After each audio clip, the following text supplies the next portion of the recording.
Walang alis. Wala naka-jacket. Nagpapalitan to si Ate May medya kasi Ate Oxin. Ano niya itong dalawang to? Para mga taga kayo. Kahit Ano pa yung anong mula yan? Agad-agad. Kala yung mix yung...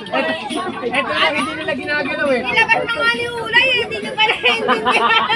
Saan? Kahit di mo Hinahinay ka! Saan? Mag-hinahinay ka lang baka hindi ka na makapag-motor.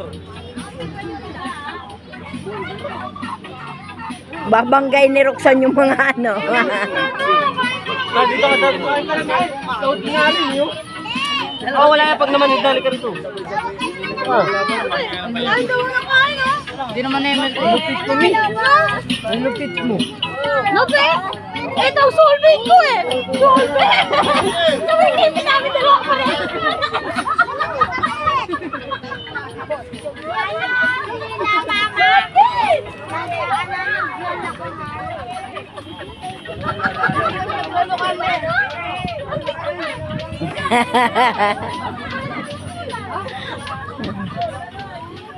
Abay ko. Dami ko nga, konti-konti lang Ate Chris.